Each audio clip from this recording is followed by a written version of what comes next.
దేవుని పరిశుద్ధమైన నామమునకు మహిమ ఘనత ప్రభావములు కలుగును గాక. ఆమేన్. క్రీస్తునందు ప్రియమైన దేవుని బిడ్డలారా, మరొక్కసారి మనమందరము కూడా దేవుని యొక్క సన్నిధానములో చేరి దేవుని స్తుతించుటకు, దేవుని ఆరాధించుటకు, దేవుని వాక్యము ధ్యానము చేసుకునుట కొరకు దేవుడు మనకనుగ్రహించిన ఈ శ్రేష్టమైన సమయము, చక్కని సహవాసము, ఆరాధనా సమయమును బట్టి దేవాది దేవునికి నేను వందనాలు స్తోత్రాలు సమర్పించుకుంటూ ఉన్నాను. అలాగే కూడి ఉన్న మీకందరికి కూడా ప్రభువైన యేసుక్రీస్తు నామంలో ఉదయకాలపు శుభములు వందనములు తెలియజేయచ్చు ఉన్నాను.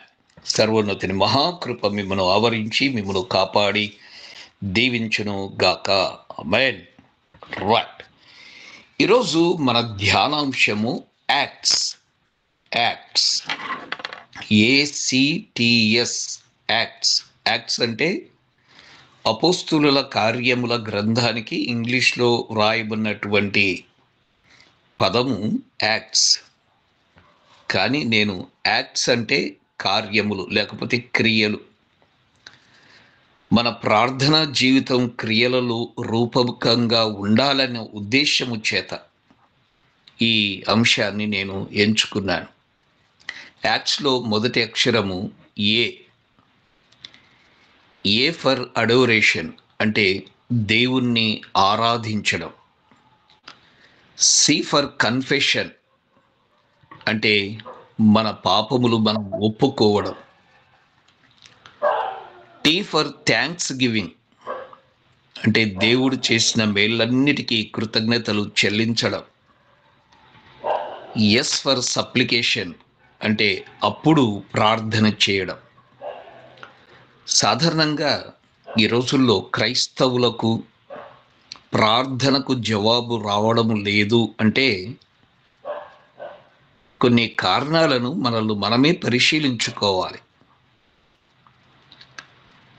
మనం ప్రార్థన ప్రారంభించగానే ప్రభువా నీవు నాకు అదివ్వు ఇదివ్వు, లేకపోతే నా కుమారునికి డిగ్రీలో పాస్ చేయి, లేకపోతే నా కుమార్తెకు మంచి సంబంధం దయచేయి, మా ఇంటిలో ఫ్రిడ్జ్ లేదు, మా ఇంటి దగ్గర కారు లేదు, లేకపోతే బండి లేదు, ప్రభువా వాటిని దయచేయి, ఇలాగున మనం ప్రార్థన చేస్తూ ఉన్నాం. కాబట్టి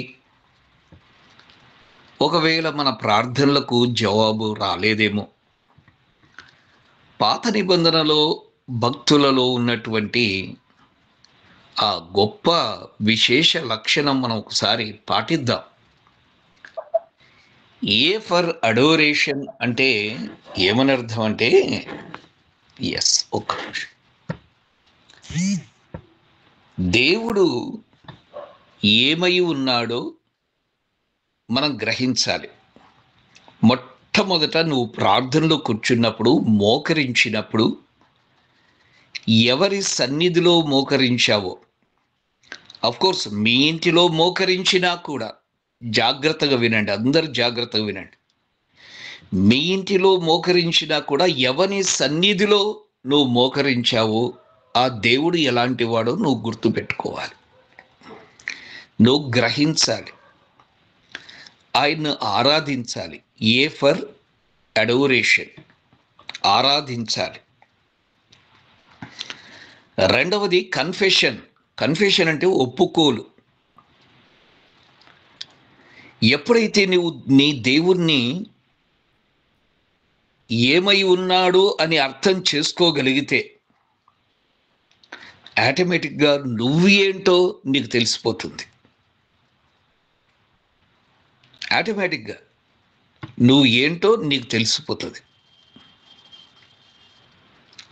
సో ఈరోజు ఈ రెండు మాత్రమే ధ్యానం చేసుకోవడానికి ప్రయత్నం చేద్దాం.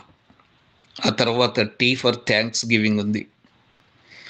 ఎస్ ఫర్ సప్లికేషన్ అంటే అప్పుడు మన అవసరతలు దేవుని సన్నిధిలో అడగాలి. మనం పైన మూడు వదిలేస్తాం ప్రార్థన జీవితంలో. ఏది? దేవుని గణపరచడం, దేవుని నామాన్ని ఉచ్చరించడం, దేవుణ్ణి ఆరాధించడం, అడోరేషన్ చేయడం మనము చాలా మటుకు చేయం. రెండవది మన పాపపు ఒప్పుకోలు జరగకుండా అన్ని అవసరతలన్నీ కూడా అడగడం. యాక్చువల్‌గా మనలో మనకు గర్వం తీసుకొచ్చేది ఏంటంటే, జస్ట్ లైక్ పరిసయ్యుడు. నేను అన్ని విషయాల్లో బాగున్నాను కదా! ప్రతి ఆదివారం చర్చికెళ్తాను కదా! ప్రతి శుక్రవారం ఉపవాసం ఉంటాను కదా! నెల కానుక తప్పకుండా దశమ భాగం వేస్తాను కదా! అప్పుడప్పుడు సువార్త ప్రకటిస్తాను కదా! తెల్లవారుజామున లేచి ప్రార్థన చేస్తాను కదా! సో, నేను నీతిమంతుడిని. ఆ పక్కన ఉన్నాడే ఒకడు సుంకరి, వాని వలె ఉండనందుకు నీకు స్తోత్రాలు. ఇది మనల్ని కొంచెం గర్వంగా తయారు చేస్తుంది. ఇలాంటి లక్షణాలు. నాకేంటి? నీ దేవుడు ఎవరో నువ్వు తెలుసుకోగలిగితే, నువ్వు ఎవరో నువ్వు తెలుసుకుంటావు. ఫర్ ఎగ్జాంపుల్, యోబు దగ్గరికెళ్దాం. యోబును గురించి ఏమని వ్రాయబడిందండి? మొదటి అధ్యాయములో ఓసారి తీయండి అందరూ కూడా. యోబు గ్రంథము మొదటి అధ్యాయము మొదటి వచనంలోనే ఏమని వ్రాయబడిందో చూడండి, గమనించండి. ఊజు దేశమునందు యోబు అను ఒక మనుష్యుడు ఉండెను. అతడు యథార్థవర్తనుడును న్యాయవంతుడునై దేవుని యందు భయభక్తులు కలిగి చెడుతనము విసర్జించిన వాడు. ఓకేనా? 4 విషయాలు ఇక్కడ గమనించారా మీరు? యథార్థవంతుడు, రెండవది న్యాయవంతుడు, మూడవది దేవుని యందు భయభక్తులు కలిగిన వాడు, నాలుగవది చెడుతనమును విసర్జించిన వాడు. ఇప్పుడే మీరు చెప్పండి, ఇతడు మంచోడా కదా? చాలా మంచోడు సార్, అసలు అతని లాంటి నీతివంతుడు లేడు. ఎస్, దేవుడు కూడా అన్నాడు. చూద్దాండి 8వ వచనంలో. 8వ వచనం, అందుకు యెహోవా, నీవు నా సేవకుడైన యోబు సంగతి ఆలోచించితివా? అతడు యథార్థవర్తనుడు. ఎస్, 1వ వచనంలో కూడా అలాగే ఉంది. న్యాయవంతుడు నై దేవుని యందు భయభక్తులు కలిగి చెడుతనము విసర్జించినవాడు. ఈ 4 లక్షణాలు పై వచనంలో కూడా 1వ వచనంలో కూడా ఉన్నాయి కదూ. ఇంకొకటి ఉంది, దేవుడు యాడ్ చేశాడు. ఆ 8వ వచనం లాస్ట్ లైన్, భూమి మీద అతని వంటి వాడు ఎవడునూ లేడు. భూమి మీద అతని వంటి వాడు ఎవడునూ లేడు. ఓకేనా? ఇప్పుడు ఇంత మంచివాడు, ఇంత నీతిమంతుడు, ఇంత యథార్థవంతుడు, భయభక్తులు కలిగి చెడుతనమును విసర్జించినటువంటి ఈయన దేవుని చేతనే నీతిమంతుడు అని పిలువబడినటువంటి ఈయన చివరి అధ్యాయంలో ఏమంటున్నాడో చూడండి. చివరి అధ్యాయంలో ఏమంటున్నాడో చూడండి. 5, 6 వచనాలు. 42వ అధ్యాయము 5, 6 వచనాలు. వినికిడి చేత నిన్ను గూర్చిన వార్త నేను వింటిని, అయితే ఇప్పుడు నేను కన్నులారా నిన్ను చూచుచున్నాను. కావున నన్ను నేను అసహ్యించుకొని ధూళిలోను బూడిదలోను పడి పశ్చాత్తాపపడుచున్నాను. దుమ్ము ధూళి దేనికి సాదృశ్యం? మన పాత పాప జీవితానికి, రోత జీవితానికి సాదృశ్యం. ఇక్కడ మీరు బాగా గమనించండి. 2వ వచనంలో కూడా 42వ అధ్యాయం 2వ వచనంలో, నీవు సమస్త క్రియలను చేయగలవనియు నీవు ఉద్దేశించినది ఏదియో నిష్ఫలము కానేరదనియు నేను ఇప్పుడు తెలుసుకొంటిని. ఏమియో ఎరగక, 3వ వచనం 2వ భాగం, ఏమియో ఎరుగక నా బుద్ధికి మించిన సంగతులను గురించి మాటలాడి తిని. 5వ వచనం, నేను వినికిడి చేత మాత్రమే నిన్ను గూర్చిన వార్త నేను వింటిని, అయితే ఇప్పుడు నేను కన్నులారా నిన్ను చూచుచున్నా. దేవుడు ఏమై ఉన్నాడో నీకు అర్థమయ్యేంత వరకు నువ్వు ఏమై ఉన్నావో నీకు అర్థంగా, సింపుల్గా చెప్పాలంటే. దేవుని ప్రజలారా జాగ్రత్తగా వినండి, అందరు కూడా జాగ్రత్తగా వినండి. నేను చర్చిలో అందరికంటే better sir, Bible reading first, prayer first, అందరికన్నా ఆరాధనలో ఫస్ట్ నేనే వచ్చేది, ఫస్ట్ అని అనుకుంటూ ఉంటే గనక నేనంటాను వెరీ గుడ్ అంటాను. బట్ యోబు లాంటి వాడే, అతడు ఏంటో తెలియడానికి మధ్యలో 40 అధ్యాయాలు జరిగాయి. 40 అధ్యాయాలు జరిగాయి. గుర్తుపెట్టుకో సహోదరి, సహోదరుడా, గుర్తుపెట్టుకో. 40 అధ్యాయాల తర్వాత ఇప్పుడు, అయ్యా నువ్వు ఎవరో నాకు తెలిసిపోయిందయ్యా, నువ్వు ఎవరో ఎలాంటి వాడవో నాకు తెలిసిపోయిందయ్యా, అందుకే నన్ను నేను అసహ్యించుకొని బూడిదలో కూర్చుంటున్నా, ధూళిలో పడి పశ్చాత్తాపపడుచున్నా. సో ఇక్కడ 42వ అధ్యాయం 2వ వచనంలోను మరియు 6వ వచనంలోను, 2వ వచనంలో ఎడోరేషన్ ఉంది, అంటే ఆరాధన ఉంది. 6వ వచనంలో కన్ఫెషన్ ఉంది, ఒప్పుకోలు, పశ్చాత్తాపపడడం ఉంది. అంటే ఏమని అర్థం అంటే, ఒకవేళ నేను అనుకోవడం ఏంటంటే యోబు కూడా ఏమైనా నాలాంటి భయభక్తులు లేనివాడు లేడు అని, ఉన్నవాడు లేడని, నాలాంటి నీతిమంతుడు ఎవరు లేరని తన మనసులో అనుకొని తన యొక్క భక్తిని బట్టి తృప్తిపడి, తన యొక్క భయభక్తులను బట్టి, నీతిని బట్టి తృప్తిపడి జీవిస్తున్నాడేమో. దేవుడు అందుకే అనేకమైన ఆపదలు, శ్రమలు రప్పించాడేమో. ఓదార్చడానికి వచ్చినటువంటి స్నేహితులు మేకుల్లాగా కూర్చుతూ ఉంటే యోబు ప్రతి ప్రశ్నకు జవాబు చెబుతూ ఆ చిల్ల పెంకుతో గోక్కుంటూ, ఆ చర్మ వ్యాధితో పొక్కులుగా మరి రాలిపోతున్నటువంటి, ఒళ్ళంతా గాయాలతో నిండిపోయినటువంటి ఆ యోబు ఎంత సహించాడో కదూ.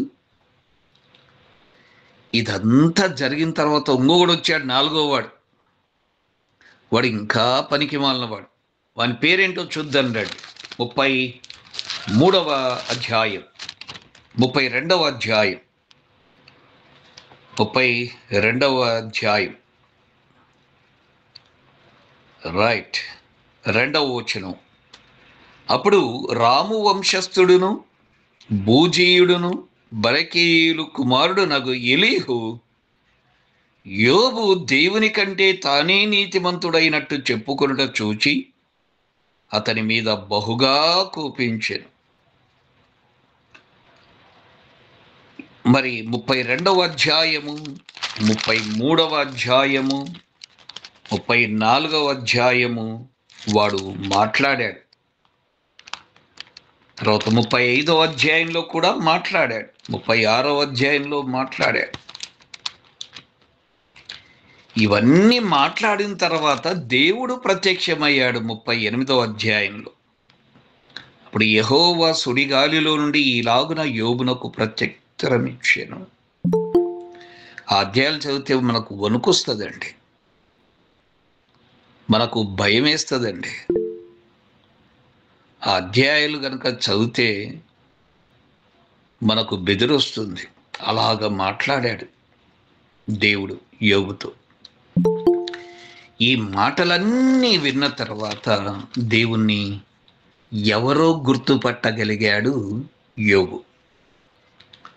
సో దేవుని బిడ్డలారా గమనించండి. ఇప్పుడు నెహెమ్యా ఎవరు చెప్పండి? నెహెమ్యా ఎవరు? ఒక మంచి జాబ్లో ఉన్నటువంటి వాడు. అవునంటారా కాదంటారా? ఎస్, నెహెమ్యా మంచి జాబ్లో ఉన్నాడు. మొదటి అధ్యాయం తీయండి, నెహెమ్యా గ్రంథం 1వ అధ్యాయము చివరి వచనము చివరి లైన్ చివరి లైన్ చివరి లైన్ మొదటి అధ్యాయము చివరి వచనం చివరి లైన్. నేను రాజునకు గిన్నె అందించువాడనై ఉంటేనే. దీనంత ఉన్నతమైన ఉద్యోగం లేదు, దీనంత ప్రమాదకరమైనటువంటి ఉద్యోగం కూడా లేదు. ఏంటి సార్ అలాగంటారు? రాజుకు గిన్నె అందించడం అంటే ఎంత మంచి ఉద్యోగం అంటే మీరు అంతవరకు మాత్రమే అనుకుంటున్నారేమో, కానీ ఇది చాలా ప్రమాదకరమైనది. ఎందుకంటే ద్రాక్షారసపు యొక్క గిన్నెను రాజునకు అందించడానికి ముందుగా శాంపిల్ ఆ గిన్నెలోదే ఇతడు తాగాలి. శాంపిల్గా ఒక చిన్న గ్లాసులో కానీ పాత్రలో కానీ వేసుకొని ఇతడు తాగాలి. తాగితే ఒకవేళ అందులో విషం ఉందనుకుందాం, ఆ ద్రాక్షారసంలో విషం ఉందనుకున్నాం, శాంపుల్ చూసినటువంటి వాడు మొట్టమొదట అక్కడికక్కడే చచ్చిపోతాడు. మరి ఇప్పుడు చెప్పండి, ఇతనిది ఉన్నతమైన ఉద్యోగమే కానీ అట్ ద సేమ్ టైం ప్రమాదకరమైనటువంటి ఉద్యోగం. ఇతనింటికి ఒకసారి బంధువులు వచ్చారు. నెహెమ్యా అడుగుతున్నాడు, ఎలాగున్నారా మన ఊరిలో అందరూ, అంటే యెరూషలేములో ఉన్నటువంటి వారందరూ ఎలాగున్నారు అంటే వాళ్ళు చెప్పారు, గోడలు కాల్చబడ్డాయి, తలుపులు కాల్చబడ్డాయి, గోడలు పడగొట్టేశారు, భయంకరంగా ఉందిరా పరిస్థితి, చెప్పుకోలేనంత పరిస్థితి ఉంది, మిగిలిన వారు చాలా దుఃఖపడుతున్నారు, చాలా ఏడుస్తూ ఉన్నారు అని చెప్పగానే నెహెమ్యా ఏం చేశాడో తెలుసా? అంత మంచి జాబ్లో ఉన్నటువంటి నెహెమ్యా కొన్ని రోజులు ఉపవాసం ఉండి ప్రార్థన చేశాడట. రండి చూద్దాం. 4వ వచనంలో, ఈ మాటలు వినినప్పుడు నేను కూర్చుండి ఏడ్చి కొన్ని దినములు దుఃఖముతో ఉపవాసముండి ఆకాశమందలి దేవుని ఎదుట విజ్ఞాపన చేసి తిని. కొంచెం శ్రద్ధగా ఈ మాటలు వినండి. నీ సంఘం పాడైపోతున్నప్పుడు నువ్వు ఎప్పుడైనా ఉపవాసం ఉన్నావా? అబ్బే లేదు సార్, వాణ్ణి విమర్శించడం వీణ్ణి విమర్శించడం ఇదే సరిపోతుంది. పోనీ సహోదరుల సహవాసంలో ఎవరైనా ఒకవేళ పాడైపోతూ ఉన్నప్పుడు ఎప్పుడైనా నువ్వు ఉపవాసం ఉండి ప్రార్థన చేసావా వారి గురించి? లేదు సార్, వాళ్ళు ఇంకా నాశనం కావాలని కోరుకున్నా. అవునా? నెహెమ్యా ఎవరండి? రాజునకు గిన్నె అందించేవాడండి, గ్రేట్ పర్సన్ అండి, మంచి జాబ్ అండి. తనకెందుకు? పారసీక దేశంలో ఉన్నతమైన ఉద్యోగంలో ఉన్నటువంటి వాడు యెరూషలేము పాడైపోయిందంటే కన్నీళ్లు విడిచాడండి, ఉపవాసం ఉన్నాడండి, దేవుని బ్రతిమలాడుకోవడానికి బూడిదలో కూర్చున్నాడండి, ఆకాశమందలి దేవునికి విజ్ఞాపన చేస్తున్నాడు. రండి ఏమంటున్నాడో చూడండి. 5వ వచనంలో ఏమంటున్నాడో చూడండి. ఆకాశమందున్న దేవా యెహోవా, భయంకరుడవైన గొప్ప దేవా, నిన్ను ప్రేమించి నీ ఆజ్ఞలను అనుసరించి నడుచువారి కటాక్షించి వారితో నిబంధనను స్థిరపరచువాడా. ఇలాంటి అడోరేషన్ ఎప్పుడైనా చేసావాను? ఇలాంటి ఆరాధన ఎప్పుడైనా చేసావా? ఆరాధన లేకుండా, పాప క్షమాపణ లేకుండా, ప్రభువా నాకు కారు లేదు, నాకు కారు దయచేయి, ప్రభువా నా కుమారునికి డిగ్రీ పాస్ అయ్యేటట్టు చెయ్యి, ప్రభువా నా కుమారునికి మంచి సంబంధం దొరుకుటకు సహాయం చేయి, ఇలాంటివన్నీ కొంచెం పక్కకు పెట్టండి. నెహెమ్యాను చూచి నేర్చుకోండి, దావీదును చూచి నేర్చుకోండి, అబ్రహామును చూచి నేర్చుకోనండి, ఎజ్రాను చూచి నేర్చుకోనండి, దానియేలును చూచి నేర్చుకోనండి. నేర్చుకుందాం. నీ ప్రార్థనలో కనీసం 15 నిమిషాలు అడోరేషన్ చేస్తే, లేకపోతే ఆరాధన చేస్తే దేవుడు కరిగిపోతాడండి, కరిగిపోతాడండి. ఏమండి, ఎప్పుడైనా మా పాస్టర్మ గారు నా మీద సీరియస్ అయినప్పుడు, కోపముతో మండిపోతున్నప్పుడు నేను ఒక్క మాట అంటానండి. ఏంటో తెలుసా? బా, కోపంలో కూడా నువ్వు చాలా అందంగా ఉంటావే అంట. అయిపోయింది. కోపమంతా కూడా ఎక్కడ మాయమైపోయిందో. అంటే నేను అలాగా ఐస్ చేయడానికి ప్రయత్నం చేయొద్దు, కానీ యాక్చువల్గా ఉన్న లక్షణాలని దేవుణ్ణి పొగడండి. ఏమంటున్నాడో చూడండి. ఆకాశమందున్న దేవా యెహోవా, భయంకరుడువైన గొప్ప దేవా. చూసారా? ఇలాంటి పదాలు ఎందుకు ఉపయోగించలేకపోతున్నాం మనం? ఇదే నెహెమ్యా 9వ అధ్యాయంలో ఏం మాట్లాడుతున్నాడో రండి చూద్దాం. 9వ అధ్యాయం. ఎస్, 5వ వచనం. 9వ అధ్యాయం 5వ వచనం. అప్పుడు లేవీయులైన యేషూవ, కద్మీయేలు, బానీయులు, హషబ్నేయ, షేరెబ్య, హోదియ, షెబన్య, పెతహయ అనువారు నిలవబడి, నిరంతరము మీకు దేవుడై ఉన్న యెహోవాను స్తుతించుడని చెప్పి ఈలాగు స్తోత్రము చేసిరి. సకల ఆశీర్వాచన స్తోత్రములకు మించిన నీ ఘనమైన నామము స్తుతింపబడునుగాక. ఎప్పుడైనా ఇలాంటి అడోరేషన్ చేశావా? ఎవరంట ఆయన? మళ్ళీ నేను చదువుతాను చూడండి.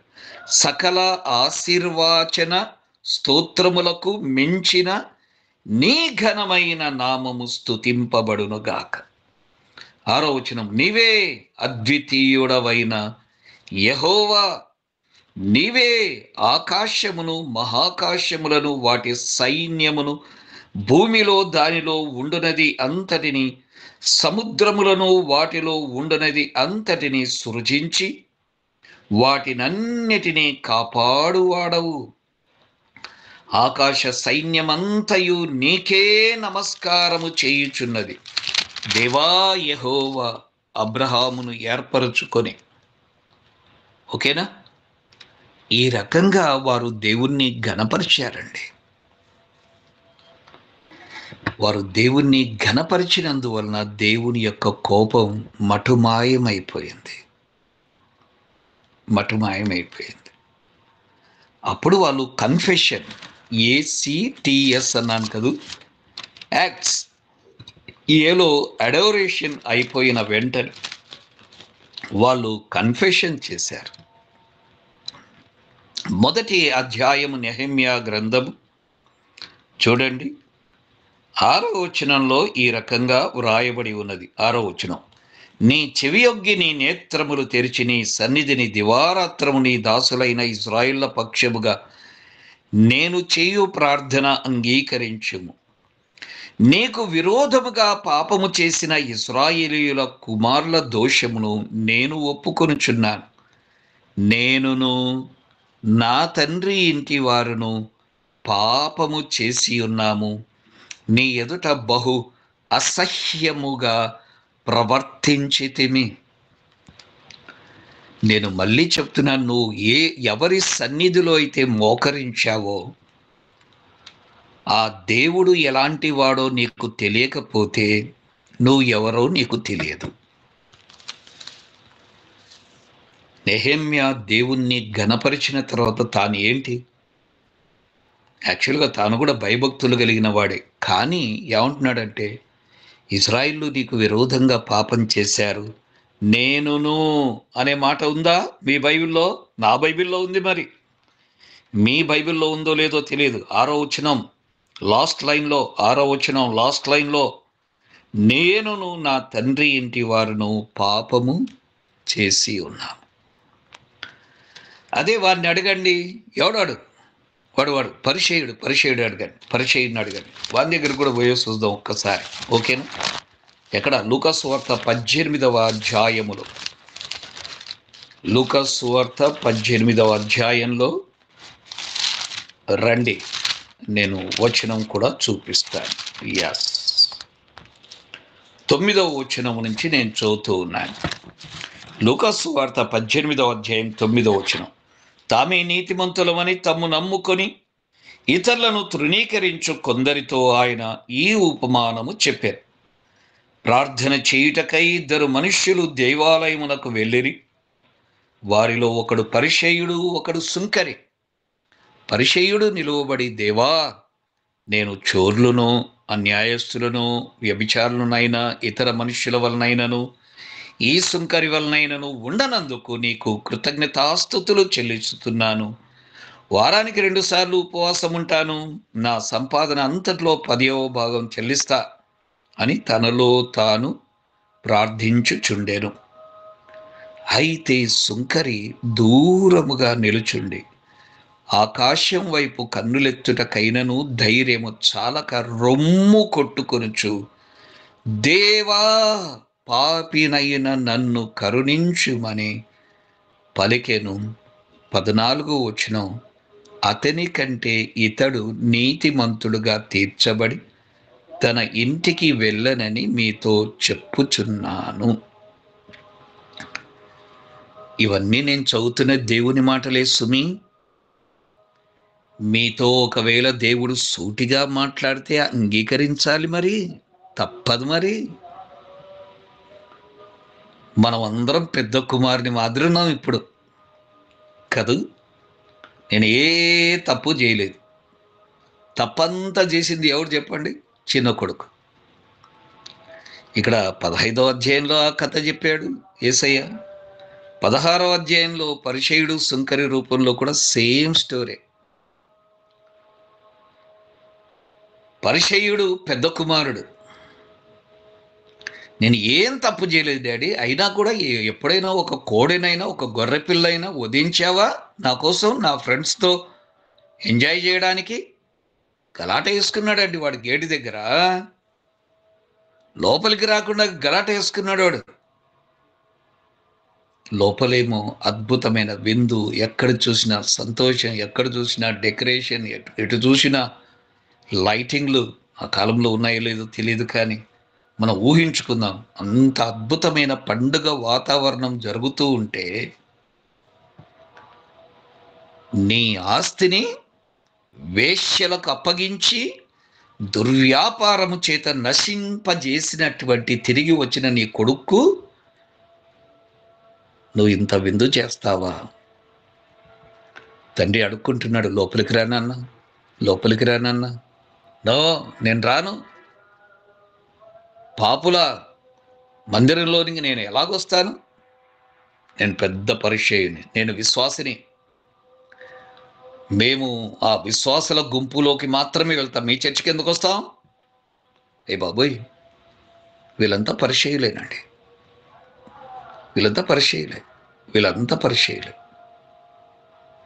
ఆ పెద్ద కొడుకు ఇంకా ఇప్పటికి కూడా గేట్లోకి రాలేవాడు. వాడు బయటనే ఉన్నాడు. వాడు ఈ పరిచయుడు నేను నీతిమంతునని ప్రార్థన చేశాడు. సుంకరి పాపిని అని ప్రార్థన చేశాడు. యేసయ్య తీర్పు ఎలాగుందో తెలుసా? నీతిమంతుడు అని ప్రార్థన చేసిన వాడు నీతిమంతుడు కాదు, పాపములు ఒప్పుకున్నవాడు నీతిమంతుడు. ఏమంటారు? ఒకసారి చప్పట్లు కొట్టండి. అందరు వింటూ ఉంటే కనుక చేతులు పైకెత్తుతారా? అక్కడ పక్కన హ్యాండ్ ఉంటుంది చూడండి. అయ్య బాబోయ్, నేను అనుకోవడం ఏంటంటే మీరందరూ బాగా హాయిగా వాక్యం వింటున్నారా? God bless you. వింటున్నాం పాస్టర్. ఓకే. మ్యూట్ తీయొద్దు, ఊరికే అలాగా చేయెత్తేసేయండి. ఎస్, మీ పక్కనే హ్యాండ్ ఉంటుంది, హ్యాండ్ టచ్ చేయండి చాలు. ఎందుకంటే ఇంత అమూల్యమైన వాక్యం మీరు వినాలి, తప్పకుండా వినాలి. ఏదో నంబర్ కోసం మీరు అటెండ్ అయ్యి ఊరికి వెళ్ళిపోతే నాకు ప్రయోజనం ఉండదు కదూ. ముత్యాల్లాంటి వాక్యం కదూ, వజ్రాల్లాంటి వాక్యం. రైట్, జాగ్రత్తగా వినండి దేవుని బిడ్డలారా. నెహెమ్యా మంచివాడైనప్పటికీ కూడా ఏమంటున్నాడు? నేనును నా ఇంటి వారును పాపం చేశాము. మళ్ళీ 7వ వచనంలో ఏమంటున్నాడో చూడండి. నీ ఎదుట బహు అసహ్యముగా ప్రవర్తించితిమి. నీ సేవకుడైన మోషే చేత నీవు నిర్ణయించిన ఆజ్ఞలనైనను కట్టడలనైనను విధులనైనను మేము గైకొనకపోతిమి. చూసారా? మా అపరాధములను క్షమించు. ఇది కన్ఫెషన్ అండి. కన్ఫెషన్ అంటే ప్రజల పక్షంలో నేను కూడా పాపం చేశానయ్యా. అంటే నెహెమ్యాకు తెలుసు దేవుడు ఎవరు. సమస్త వచనములకు పాత్రుడాయన. దాన్ని మించినటువంటి నామం కలిగినటువంటి వాడు ఆయన. ఆయన భయంకరుడైన దేవుడు. ఆయన పరిశుద్ధుడు. అసలు పరలోక రాజ్యంలో ఆ 4 జీవులు ఎప్పుడూ కూడా 24 పెద్దలు కానీ, ఆ చుట్టూ ఉన్న పరలోక సైన్య సమూహం కానీ ఏమని పడతారు చెప్పండి? భూత వర్తమాన భవిష్యత్ కాలములో ఉండు సర్వాధికారి అయిన ప్రభువు పరిశుద్ధుడు, పరిశుద్ధుడు, పరిశుద్ధుడు, పరిశుద్ధుడు. అలాగా గాన ప్రతిగానములతో వారు స్తుతిస్తూనే ఉంటారు. మరి భూలోకంలో నువ్వు అడోరేషన్ చేయడం లేదేంటి? దేవుని ఆరాధించకుండా ఉన్నావేంటి? అదే నేను మళ్ళీ చెప్తాను. దేవుడు ఎవరై ఉన్నారో ఆయన నువ్వు గుర్తించగలిగితే నీవు ఎవరై ఉన్నావో నీకు గుర్తింపు వస్తుంది. సో మనం నథింగ్ అండి. సజీవరావు పాస్టర్ ఎన్ని సంవత్సరాల నుంచి సేవ చేస్తూ ఉన్నారు. 40 సంవత్సరముల నుంచి సేవ చేస్తున్నాడండి. ఆయన సీనియర్ పాస్టర్ అండి. ఆయన రెవరెండ్ డాక్టర్ అండి. బాబోయ్, ఆయన చాలా పల్లెలో సువార్త ప్రకటించారు. నథింగ్. I am nothing. ఏమైనా అనుకోండి, ఏమైనా పోవడండి. I am nothing. నేను పాపిని. 32వ కీర్తన కొన్ని వచనాలు, పై వచనాలు మాత్రమే చదివి ఈరోజు నేను ముగిస్తాను. నాకు కూడా టైం అవుతుంది. 32వ కీర్తన. మొదటి 4 వచనాలు, 5 వచనాలు. తన అతిక్రమమునకు పరిహారము నొందినవాడు, తన పాపమునకు ప్రాయశ్చిత్తము నొందినవాడు ధన్యుడు. యెహోవా చేత నిర్దోషి అని ఎంచబడినవాడు, ఆత్మలో కపటము లేనివాడు ధన్యుడు. 5వ వచనం. నా దోషమును కప్పుకొనక నీ ఎదుట నా పాపము ఒప్పుకుంటిని. యెహోవా సన్నిధిని నా అతిక్రమములు ఒప్పుకొందును అనుకొంటిని. నీవు నా పాప దోషమును పరిహరించి ఉన్నావు. ఒప్పుకొందును అని అనుకున్నటువంటి ఆ మనస్సు నీకు రాగానే దేవుడు నీ పాప దోషాన్ని పరిహరిస్తాడంట. అంటే అంత విరిగి నలిగిన హృదయం నీకు రావాలి. మనం నథింగ్ అండి. మంటి పురుగులమండి. దీన్ని కంటిన్యూ చేయాలని నేను ఆశపడుతున్నాను. దయచేసి రమేష్ నాకు కొంచెం గుర్తు చేయి. సోమవారం నాడు సాయంకాలం గుర్తు చేస్తే మిగిలిన 2 టాపిక్స్ కూడా మీకు చెప్తాను. ఎందుకంటే కొన్నిసార్లు గుర్తు చేయకపోతే నేను వేరే టాపిక్లోకి వెళ్ళే అవకాశం ఉంది. నేను ఆల్రెడీ 4 గ్రూపుల్లో ఉన్నాను. కాబట్టి మీరు నాకు కొంచెం సోమవారం నాడు గుర్తు చేయండి. ప్రార్థన చేసుకుందాం. మీకు వీలైతే కంటిన్యూగా నా గూగుల్ మీట్లో కూడా కలవండి. డైలీ బైబిల్ రీడింగ్ జరుగుతుంది. మీరు కూడా బైబిల్ కంప్లీట్ చేయడానికి మీకు అవకాశం ఉంటే జాయిన్ కండి. God bless you. ప్రార్థన. మహాపరిశుద్ధుడా, మీకు వందనాలు. ఈరోజు కూడా మాతో మాట్లాడినందుకు మీకు కృతజ్ఞతాస్తుతులు చెల్లిస్తూ ఉన్నాను. మరొకసారి బిడ్డలందరినీ మీరు దీవించండి తండ్రి. మీరు ఎవరై ఉన్నారో తెలియకుండా మేము మోకరించాం. మీరు ఎంత గొప్ప దేవుడో అర్థం చేసుకోకుండా, వివేచించకుండా ఏమేమో అడిగాం. దయచేసి మమ్మల్ని క్షమించండి. మొట్టమొదట మీరు ఎవరై ఉన్నారో తెలుసుకొని ఆరాధన చేయాలి. రెండవదిగా మేము ఎవరమై ఉన్నామో మేము తెలుసుకొని పాప క్షమాపణ కొరకు ఒప్పుకోలు జరగాలి. ఈ 2 మా జీవితంలో జరిగించమని, బిడ్డలందరినీ దిన దీవెనల చేత నింపుమని యేసు నామములో ప్రార్థిస్తున్నాము తండ్రి. అమేన్. తండ్రి కుమార పరిశుద్ధాత్మ త్రియేక దేవుని దీవెనలు సదాకాలం మనకు తోడై ఉండును గాక. Amen, amen, amen. God bless you. దేవుడు మేము దీవించును గాక. ఎస్.